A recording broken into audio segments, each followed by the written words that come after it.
Into your sanctuary, we've come to adore you, Lord. Into your sanctuary, we've come to adore you, Lord.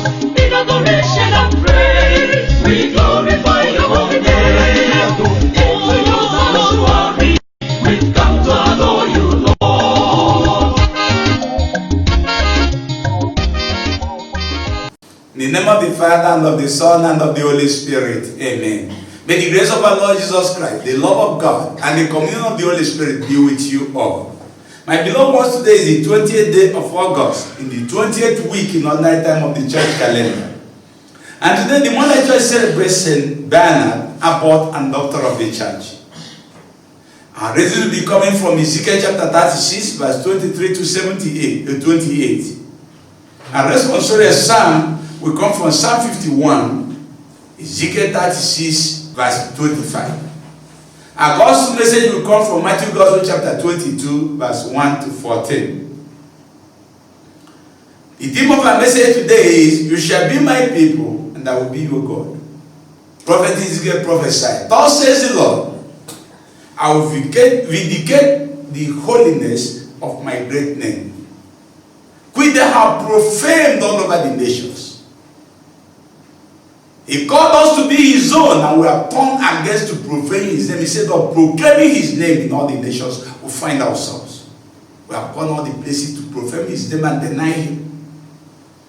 And he said, he's going to redeem his name. He's going to defend his name in all the nations they have done so, in all the countries they have done so.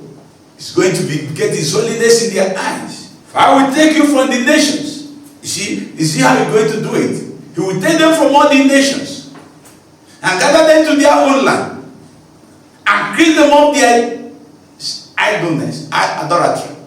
He's going to cleanse them. He's going to remove the heart of stone from them and put the heart of flesh. He said he's going to put the spirit in them, his own spirit in them, so that they can keep his word, keep his statutes and ordinances and commandments. And when he has done this, he will prove he established his holiness among the nations. And when he has done this, he said they will come to know that I am their God. It's God who have said this. Now what he's going to do is to bring these people back, reset them, re-establish them, and bless them. So that the people who have seen them earlier will now see a different nation. And that's the way he can prove that he's the one doing all these things and is capable of revising all situations. And he promised he will restore them to the land he has shown to their fathers. And all their lost privileges will get back. In the gospel message, Jesus began to speak to the chief priests, the elders, and the people in parable. He said the kingdom of God can be compared to a great king who hosted a feast, a marriage feast for the son. And he sent the invitation to people to come for that very wedding. And when the food was ready, he sent the people again, his servants, to go and tell them that the food is ready. I've killed my oxen, I've killed my cattle, cows, and the fattened ones. I've prepared the food everywhere is set. And the people invited didn't add any meaning to what he was telling them. They didn't find value in what he was telling them, inviting them.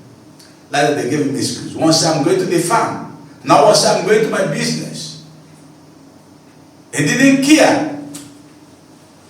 And one went his other way. And some of them even seized the servants and beat them up and killed them.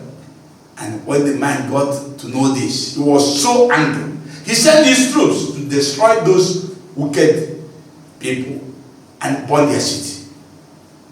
Then he called the servants. He said, look, see the people who invited and didn't show that were worthy of this feast, go to the streets and bring any place you find on the street to come for this wedding feast. And the servant went to the street and gathered every person they saw on the street to come for the wedding feast. And the whole world filled, both good and bad. And when finally the king entered to see the guests who are here for the feast, he saw one without the garment, wedding garment. He said, my friend, why are you not wearing the wedding garment? Instead of him to begin to say, I'm sorry, I didn't this and that, he kept quiet, speechless. He said, bind him, both hand and feet, and throw him into the darkness. He's only telling you God, all of purposes is invited to this very feast. But few are chosen. We're all invited. No person, there is no person who will not call to be a Christian. All over the world, in every nation and every language, we're all invited to be Christians. That you are not there is that you don't wear the world. You don't want to go for the feast. You didn't find value in it. And when you don't find value in it, you will not take the discipline. And when you will not take the discipline, you are without a wedding garment. And you want to be in the hall. You will be thrown into the darkness. Taking the name of God in vain. As the church celebrates St. Bernard, both abbot and doctor of the church, we are celebrating that these are my people and I will care for them. St. Bernard was so good in doing everything you assigned to you, will do so well. And at a point in time, he will become an abbot of the monastery where he finds himself in Mantua. And what followed? When he became the abbot of the place, he renewed the holiness of life in that place. He became a center of renewal and holiness of life. And because of his writing and preachings, he became sure the depth of his spirituality and theology. He was made a doctor of the church. Bernard influenced so many people in the church, the popes, the bishops, and the people. His writing made a lot of influence in the church. And they traveled all in Europe trying to heal the wound of division among Christians. And now today the church remembers him because of his death and because of his achievements in caring, in taking care of others, and making people to know the path to salvation. I will celebrate that God is, we are his people and he is our God. And that's why he provides all our needs. That's why he draws us from all nations to bring us to himself. And that's why you can see today calling us to his feast. He is the king who called us to the feast. Many of us didn't care. Now we ask God to give us the grace to care, to know that he's our God and we are his people. And he will care for us and will provide for us. He will reward us. Ask God to give us this grace today through Christ alone. And the blessings of Almighty God be upon all of us. I will celebrate. He's our God and we are his people. And the Father, of the Son, and of the Holy Spirit. Peace be with you all.